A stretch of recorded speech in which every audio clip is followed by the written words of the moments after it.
I'll never forget that feeling. My stomach dropping every time I swiped my debit card, just praying it wouldn't be declined.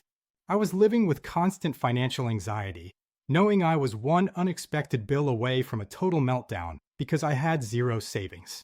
It felt like I was running a marathon every month, just to end up right back at the starting line. This wasn't just a numbers problem. It was a heavy, emotional weight. The fear of a car repair or a surprise medical bill was crippling. In this video, I'm going to share the simple, step-by-step method I use to go from that dread to having a real financial safety net. And I promise you, it's way less complicated than you think. This is the exact playbook that took me from zero to financially secure, and you can start using it today. For the longest time, the whole idea of an emergency fund sounded like something for rich people, not for someone like me. I figured any money I saved was fair game for whatever came up, a concert ticket, a weekend trip. But that thinking kept me stuck in a loop.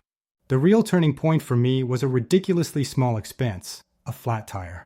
It was only $100 to fix, but I didn't have it. I had to throw it on a credit card, which I was already struggling to pay off. That's when it hit me. I wasn't just broke, I was fragile.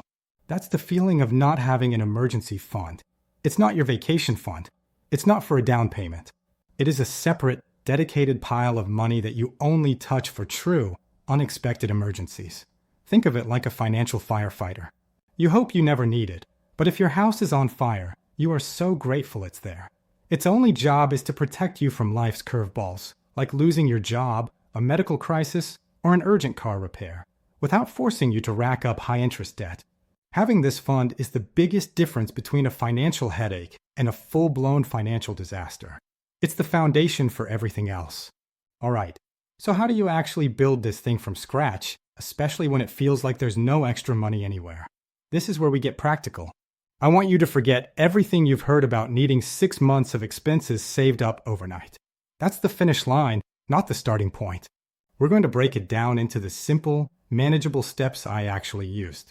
The usual advice is to save 3 to 6 months of living expenses. While a great goal for later, it's super intimidating when you're starting from zero. That number can feel so impossible that you never even start. So for now, let's just ignore it. Instead, we're going to focus on what I call your sleep at night number. This is your first small, achievable goal that will give you your first real taste of breathing room. For most of us, a great starting goal is $500 or $1,000. Think about what $1,000 would cover. It could handle a big car repair, an emergency flight home, or a steep insurance deductible. Hitting that first $1,000 is a huge psychological win. It proves to you that you can save. When I hit that milestone, I knew one surprise bill wouldn't send me into a panic. So, before you do anything else, write down that first goal, $1,000. That's our first mission. Okay, I know this is the part everyone dreads, but I promise it's more empowering than it is painful. You can't tell your money where to go if you don't know where it's going now. For 1 month, you need to become a budgeting detective. Your mission: track every single dollar. Use a free app, a spreadsheet, or just a notebook. At the end of the month, sort your spending into categories: rent, bills, food, gas, subscriptions, fun money, etc. When I did this, it was a huge wake-up call. I was spending over $200 a month on lunches and coffees. I had subscriptions to 3 different streaming services I barely even used. Seeing it all in black and white was a shock, but it also showed me exactly where my opportunity was. This isn't about shaming yourself, it's about finding cash. Once you see where your money is going, you can make some temporary, strategic cuts. I just packed a lunch a few days a week and canceled 2 subscriptions. That alone freed up over $150 a month that went straight to my emergency fund. Look for those small leaks. They add up way faster than you think. By the way, if you're thinking about budgeting and your head is already starting to spin, I actually have another video that breaks down the simplest way to make a budget that doesn't feel like a straitjacket. I'll link that down in the description. And hey, if you're finding this helpful so far, do me a quick favor and hit that like button. It really helps the channel and tells me I should make more videos just like this one. Today, we're diving into how to automate your savings, choose the right place for your emergency funds, and build true financial security. All right, this next step is the absolute game changer. Automate your savings and make it invisible.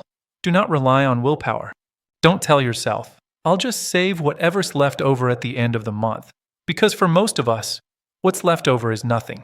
You have to make saving automatic. The second your paycheck hits your account, you need an automatic transfer set up to move a specific amount of money straight into your savings. This is called paying yourself first, and it changes everything. It turns saving into just another bill, like your rent or internet. When I was starting out, I set up an automatic transfer for just $25 every Friday. It was small enough that I didn't really feel it, but it added up to $100 a month, guaranteed. As I got more comfortable, I bumped it up. The key is to make it consistent. Automation takes the emotion and decision-making out of it. The money is saved before you even have a chance to spend it. Now, let's talk about step 4, where to keep it. Where you keep this money is almost as important as having it. It needs to be liquid, meaning you can get to it quickly, but it should not be in your everyday checking account. If it's too easy to grab, you'll be tempted to use it for non-emergencies. The perfect place for an emergency fund is a separate, high-yield savings account. These are mostly offered by online banks, and they have 2 huge perks. First, they're FDIC insured, so your money is safe. Second, they offer way higher interest rates than the savings account at your regular bank. This means your money is actually growing and fighting off inflation while it's just sitting there. It's like a free bonus for being responsible. Opening one is easy and usually just takes a few minutes online. This separation creates a mental barrier, forcing you to stop and think, is this a real emergency, before you move the money? Now, let's move to step 5, turbocharge your fund. Once your automatic savings are flowing, you can look for ways to speed things up. This is where you can get a little creative. Any extra or unexpected cash that comes your way has one job: go into the emergency fund.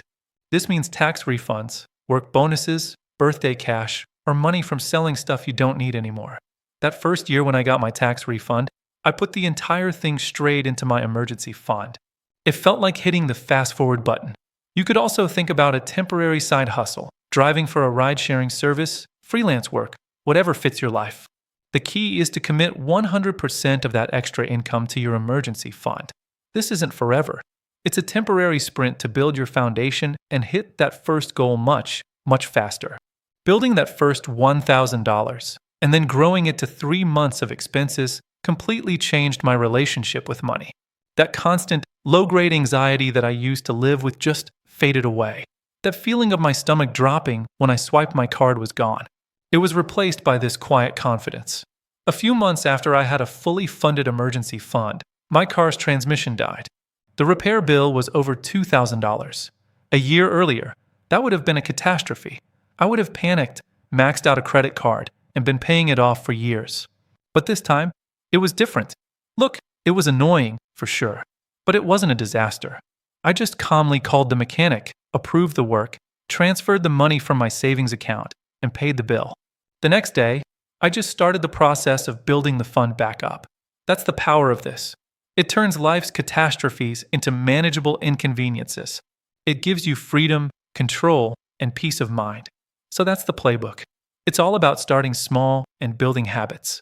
First, set that small, achievable goal of $1,000 to get the ball rolling.